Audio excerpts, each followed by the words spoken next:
Hey, let's talk about the Google My Business or Google Maps listing. So we're in Memphis, moving to Nashville. We're going to need a new pin in the map that's attached to that business. Now, is that a different Google My Business profile, or is that a sub-profile under the main one? Yeah. So you have an interesting situation with Google. It's changed a lot over the last couple of years.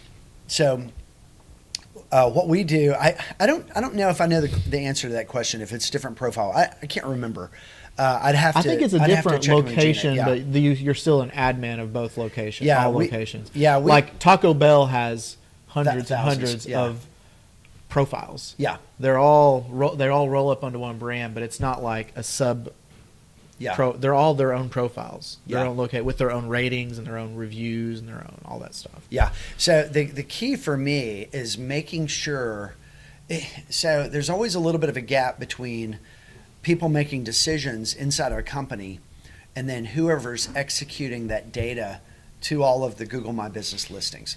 What I would do is have all of this discussion internally in one spreadsheet. So I would have a spreadsheet where you have a column with the street address and then another column with the stated service areas. And then make sure you have a separate Google My Business listing for each of those office addresses where you are correctly loading the service area. And it's not the end of the world if some of those service areas overlap, but you want to make sure that you've got a clear understanding. So, for example, we have a client in Boston that with their Boston office serves all of Massachusetts, but they have a handful of other offices in the state as well. And so how should they do that? Well, they have to decide what the services are and what the service areas are for that office and make sure those are loaded correctly to Google My Business. And then just decide how to handle the other locations. And so, yeah, this stuff gets really tricky, but my big piece of advice is load it all in a spreadsheet, look at it all in one view, because once you're popping in to different accounts, you're not seeing it all in one place at one time. And so, yeah, you're probably going to end up with one admin view with all those map pin listings. Yeah. And then for each of those map pins, you're going to have selection of services and selection of service areas. Yep. And so I do would both. have all Do that the in a pin spreadsheet. and the service area. Yeah, I would have all that in a spreadsheet and make all the decisions before it's handed off for implementation. Yeah. One other thing I thought of that's not really on our list here is phone numbers. So at what point do you're expanding from one location to two, from two to three? Two different zip code or two different area codes as area well. codes. Yeah. And if you're two locations, it's kind of simple. Here's the Memphis office number, here's the Nashville office number. But as you grow and as you expand into other territories, you might not want to have like 8 phone numbers. So adding trade-offs. Obviously, at the low end, I would say adding the phone number is a step you need to take to communicate. Like, yes, we service this area. Yeah.